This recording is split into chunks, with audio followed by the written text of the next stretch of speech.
Rick Hoffman, welcome to the show. Well, thank you. Sounds like you've been in this business for a while.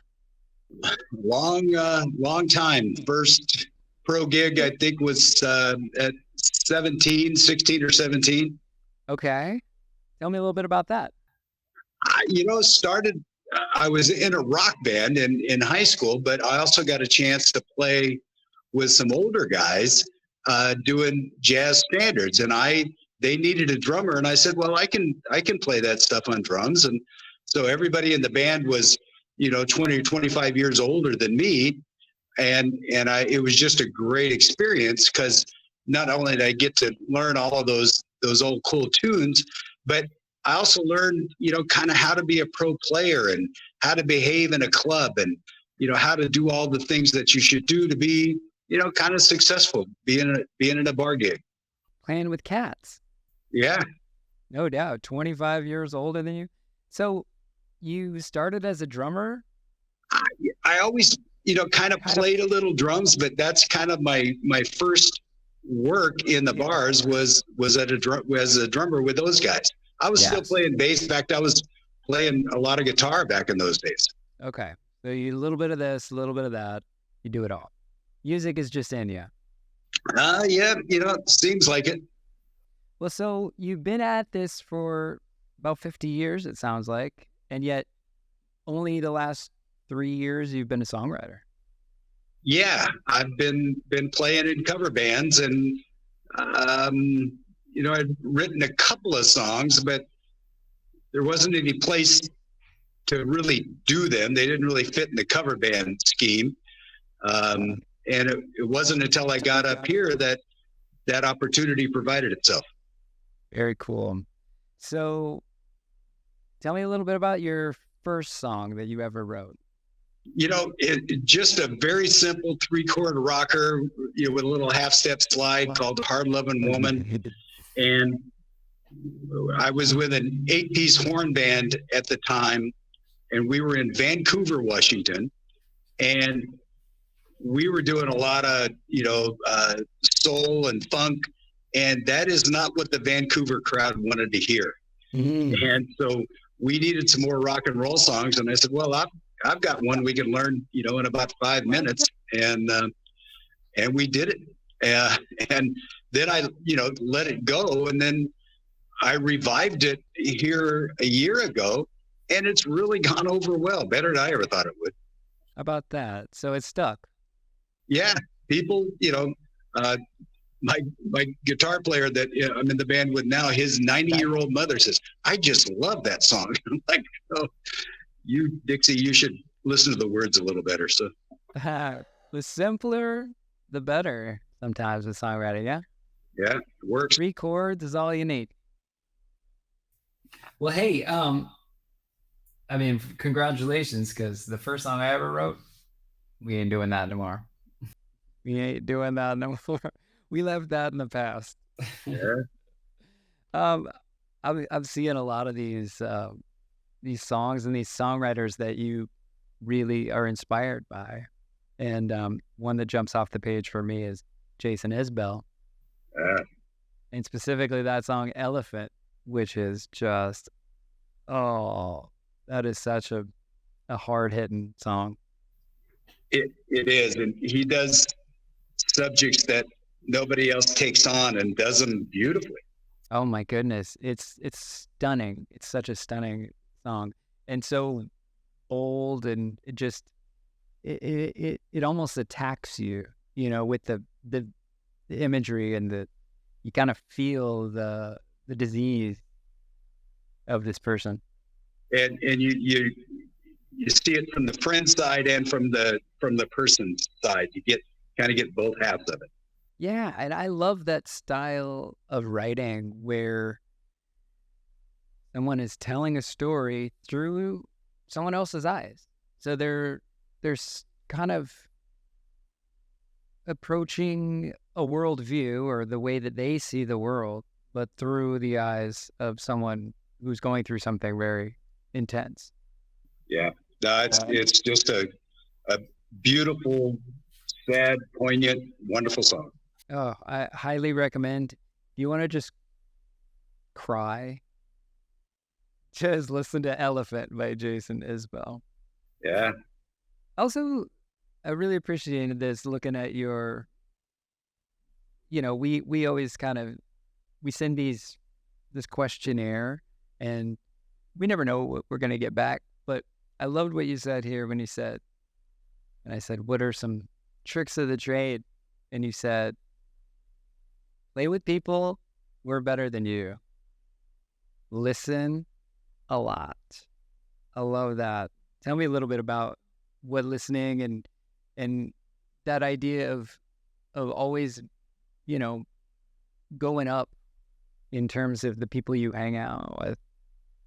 Yeah, it's a story I've heard, from lots of different people, lots of famous people. Miles Davis said it: always play with cats that are better than you. That's the only way you get better, and it's going to push you. If you're just in a cover band and you're knocking out Sweet Home Alabama every night, you're probably not going to get any better. You might get better at Sweet Home Alabama, but you're not going to move as an artist. True that. Yeah, and I find that a lot of people, especially a lot of drummers, don't listen a lot. Yeah. Yeah. They like to hear those drums banging. Well, hey, Rick, I got to listen to a couple of your songs.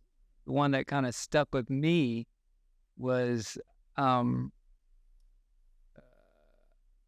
As I Look. Or what's the song? What's the title? That's it. Dumb As I Look. I pride myself on hearing a song and I'm like, I want to name that. Dumb As I Look. I thought that was really funny, and I love using comedy. And I wouldn't say it's a comedy song, but it's funny. There's a lightheartedness to it. Yeah, it's a little, whimsical kind of look back at myself, and there's a fair amount of truth in it. My wife says there's a lot of truth in it. So. Yeah. Well, I see John Prine here too, so I hear a little bit of that and the Great Door Prize. So many John Prine songs are just. He's got that great dry sense of humor and great timing and just a lot of fun. But then he writes something like Hello in there that's as poignant and classic as anything you'd ever want to hear. Yeah, that's the mark of a true artist, is they can go and show you all the dynamics of what it is to be human, which is kind of what we're trying to do as writers. Yeah. The storytellers are the guys I want to emulate.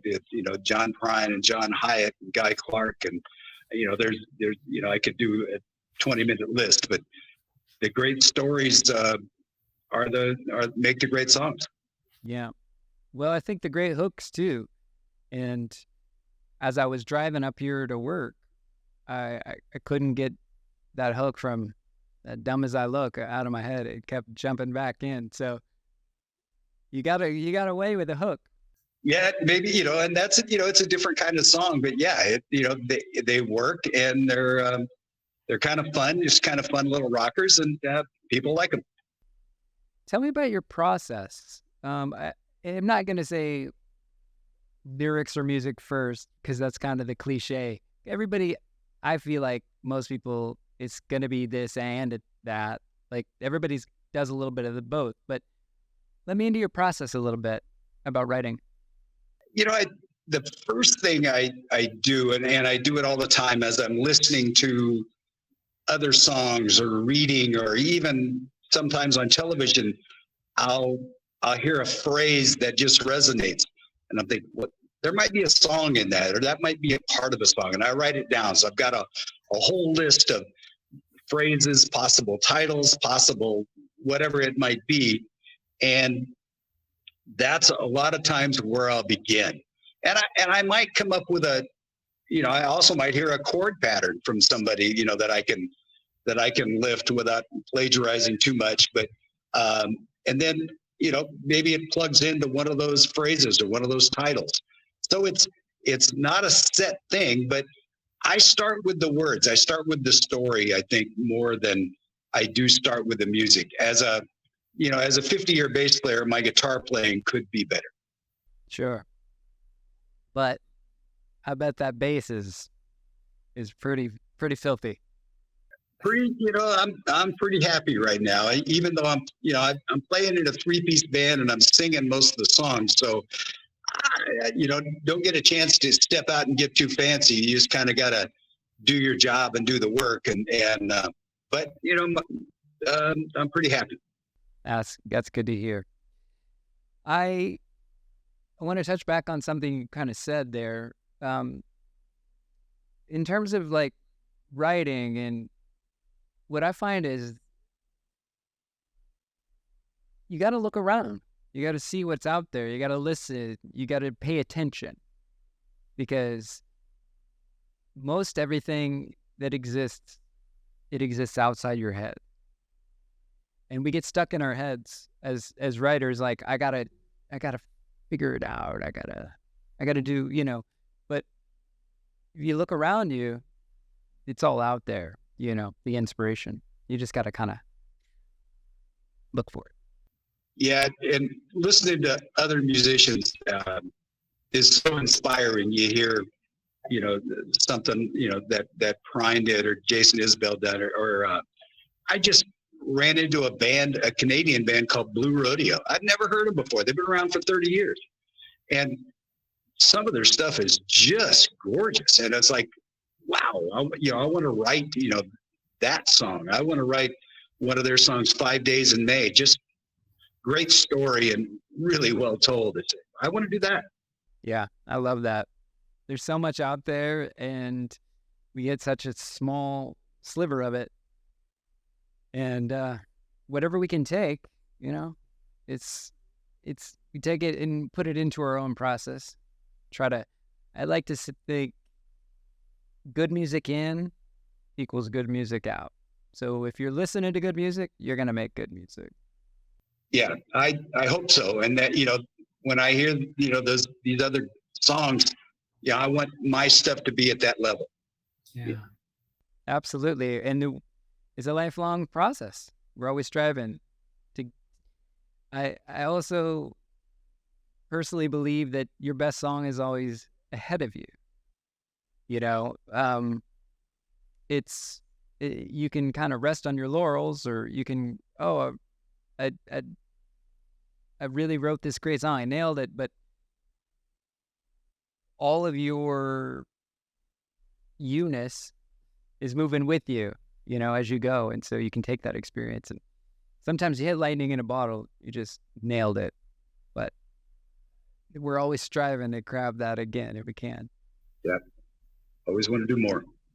So is it a journal? Is it a notebook that you have all these clips and things? I've got a file on my phone, so wherever I am, if I hear something, I can write it down, because I won't remember it 5 minutes later.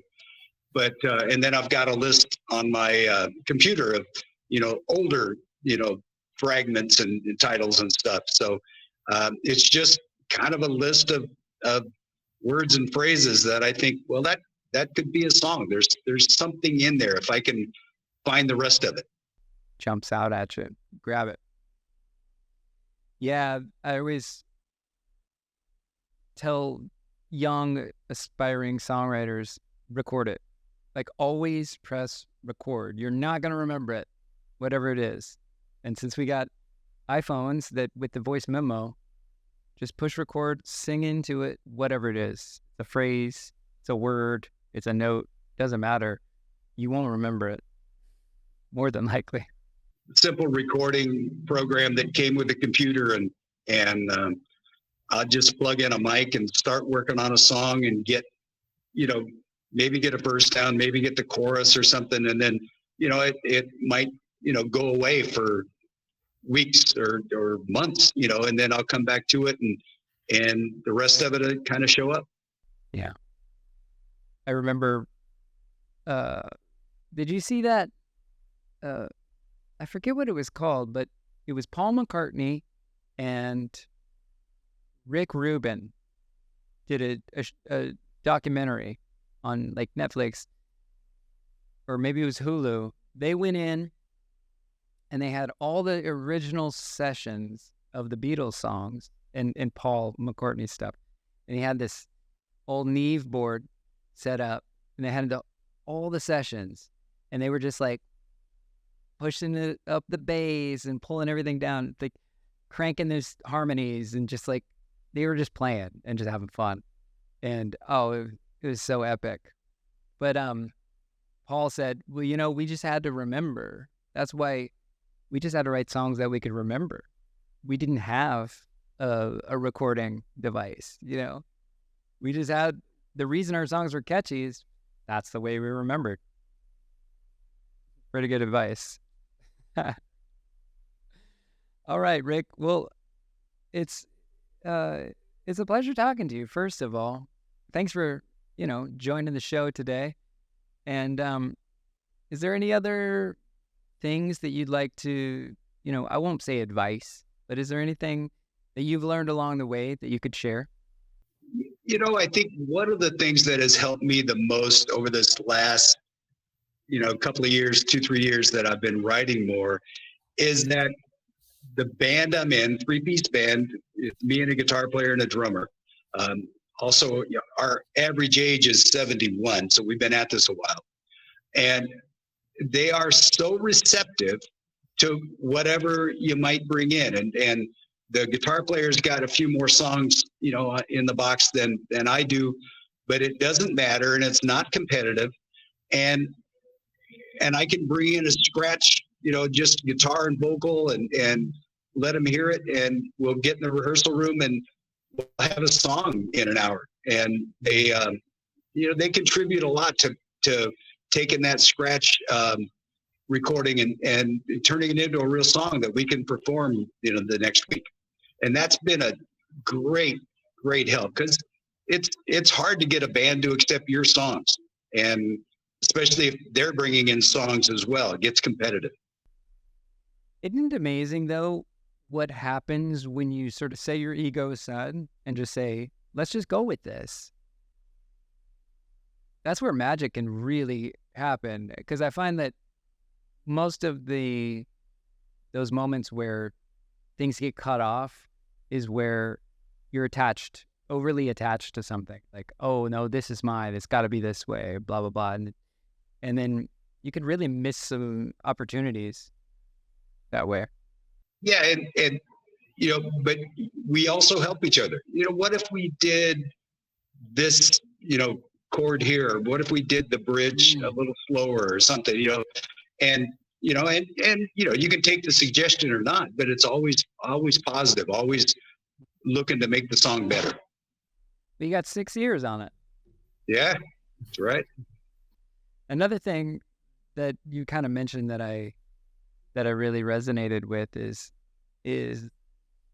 how, you bring it in, everybody just kind of gets on it, and that's collaboration, really, which is a very difficult thing for maybe a young artist that's kind of vulnerable in their way. But I think collaboration can be one of the most powerful forces in songwriting, but it's also kind of hard at first. Can you talk about a little bit about that? Yeah, it's something that's really not in my wheelhouse yet. I mean, putting together the song with the band, doing the arrangement, that's easy, and it's fun to do. And the guitar player and I have written a song together, but he sent me the chords, and then I did the lyrics and the melody. And so that's it's almost that Bernie Taupin and Elton John without the, million sellers. But I hear all the time songwriters getting together, and there'll be 2, 3, 4 songwriters, and they work together and they come up with, songs. Somebody has an idea, and then somebody expands on that and expands on that. I just kind of write privately. I don't know how to do that, and I probably should. It's tough. So, especially seeing as how you're still kind of new to songwriting. you get your voice over time. And by your voice, I mean like your songwriting voice. And the more confidence that you build in it, the more you can just speak out your truth in that moment and kind of use that. But I'm not gonna lie, it's very difficult, and it's taken me a long time. I've been a songwriter for over 20 years, and I still get into that. I'll wrestle with myself, like, oh, should I say this? Or it's a very vulnerable place to be, to express yourself as a songwriter. So I see that. It's something that I probably need to do and probably need to work on, but I'm not quite there yet. Well, good luck, and take it as you will. Yeah.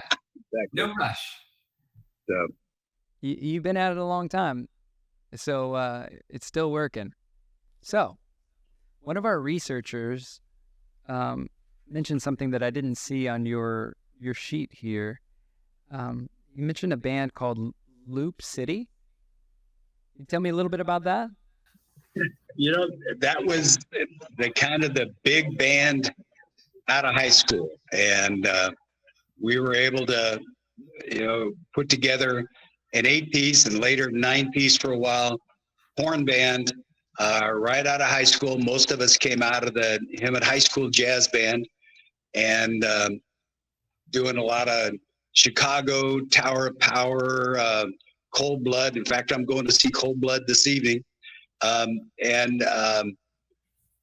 We were a good band, and we played Riverside, San Bernardino area, up the coast a little bit, LA, Orange County, and then, did a couple of excursions out a little farther, one to Vancouver, Washington, one to Park City, Utah, and, a couple of different things, but good band. And, just like any band, it's hard to keep a 3-piece band together, but keeping an 8-piece band together is really hard. That's a lot of mouths to feed. And that's the other side of it. So a lot of egos too. Yeah. Well, did you play bass in that band? Yes. Yeah. Bass. And bass in a big band. Yeah, but That's nice. Playing bass, doing Tower of Power is you got to earn your Wheaties there. So no doubt. I saw them at the NAMM conference a couple years ago. They were something else. They're still out there knocking it out. Yeah. Unreal. Well, hey, let's welcome a special guest to the stream. Our researcher. This is Jimbo. I kind of guessed who it was. Hey, Rick. How you doing, buddy? You're looking great. Hey, you too. Thanks. Jim was our manager for a big chunk of Loop City, so he was That's right. He was in charge of trying to get us enough money to live on. Right. I found a black and white 3-fold brochure, and it has a picture of you guys on the roof of that one house that we rented. Yep. And then the name of the band, and then right in the middle says Jim Merrill, manager. Yeah. There was no phone number on it. Was that your first managing gig? Oh, obviously. And the first gig was playing frat parties at USC. Oh my God. I got to tell you, we booked them at the Row at USC, and they kicked ass. That was one of the best fucking bar bands I've ever been around. Yeah, that was a wild. None of us went to USC except Jim, but we lived at Phi Kappa Tau a lot, and played frat parties and mixers and all kinds of different stuff, plus branching off to other gigs around the area. So back in the day, Rick wasn't a normal size guy. He was a larger man as a young man. And I have a black and white picture of him sleeping on this couch in some piece of shit house that had rented for the band out in Diamond Bar or someplace. And it was like, yeah, it's like, and the picture was like Rick with no shirt on the couch, and then there's all these other people sleeping all over. It's like, I look at it and go, college kids. It's hard to rent a house for 8 guys.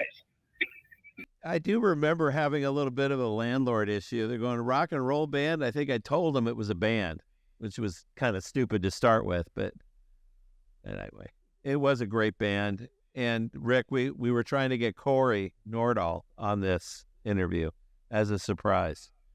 And the motherfucker can't do his Safari browser for anything. So that's the problem we have with talking with senior citizens trying to get on technology shit. That's it. Hey, but let's talk about your band. What's the band called? The band is called Total Abandonment. Me, a guitar player and a drummer. So Total Abandonment, you guys play original stuff all around the Seattle area, or where? No, we've been strictly on Lopez Island.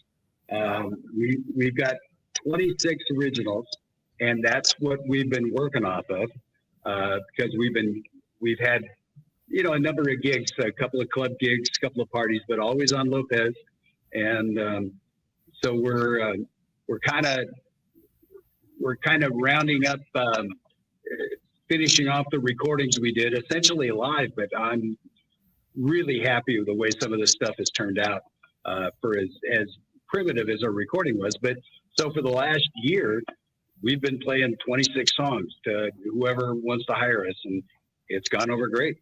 Tell me the top 3 songs as far as live reaction. It's kind of funny. Every gig is a little different, but Dumb as I Look has been a very popular one. That's a great song. I mean, when I heard you singing it for the first time, I'm going, obviously he wrote it. Just kidding. It's hard to say. Every night the reaction might be a little different, but we're getting, this year we've getting people coming up and say, I liked that song, or I liked this song, or you sounded like this guy on that song, or this guy on that song. And so that's kind of moved us to maybe put our stuff out there, get it up on, Bandcamp or CD Baby or something. And we're pretty close to being ready to do that. People want to know where they can buy it. So, okay. Well, people want to give you money for your music. Can I manage you guys? We're a bit out of your working area, I think. Well, when you guys get up to about 300,000 a year live, we'll do it. I'm just amazed that 26 originals exist in a band these days. Yeah, and we made the decision. We're going to do all originals and see if it works. And it works. People like our stuff. I got so much respect for that. You said something earlier, Rick, that was interesting. When the people come up to you and talk to you about what you sound like, what are some of the artists they mention? I had people at a gig here a few weeks ago saying, that song reminded me of John Prine. That song reminded me of John Hyatt. I'm like, well, that's the nicest compliment you could ever pay me. Those are my heroes. That's what I'm doing. And then the guitar player, he's got a song that he sings, and somebody came up and says, man, you sound just like Lou Reed. I'm like, well, you could take that a couple of different ways, but take the compliment. Sure. At least it didn't sound like Coldplay. Yeah. Yeah. So we're playing a party, and I'm singing the song, and I noticed people singing along with me, and I was like, I don't even know the words of this song. How do you guys know the words to this song? They're younger, maybe? Yeah, they were younger. I mean, it's hard to get older than this band. But maybe that's your PR angle. Yeah, maybe that's it. Well, we're thinking about doing a logo that includes old guys rock. So, and the drummer's wife says, "Oh yeah, you're going to the old guys band." Hey, If the public calls you Old Guys Band, maybe you should change the name if they're willing to pay you to change it. Yeah, we'll see. well, hey, again, I'm super impressed.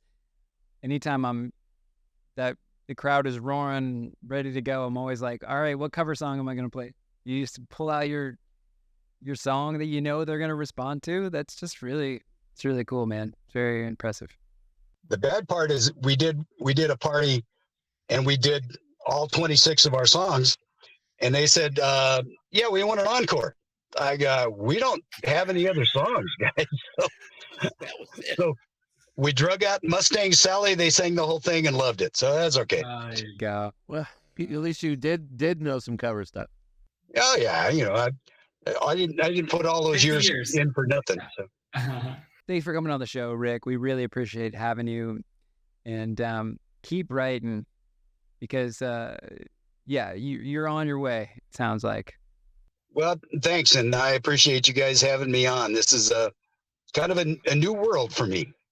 Us too. Quite obviously. There you go. Well, good to be the guinea pig. Where can we send people to check out your music or your website, your presence? Facebook page has got a bunch of live stuff on it. Total Abandon on Facebook. And so that's the only place right now. Like I say, I just got the mixes back from the engineer that should be ready to put up online. And then we'll link that on Facebook as well. But right now it's probably going to go on CD Baby, and then they'll put it on Spotify and Apple Music and all the other stuff they do. How many tracks on the new album? I don't know. I think, we've got 26. So I think we're probably going to do 12 or 13 on the first album, and then we'll do volume 2.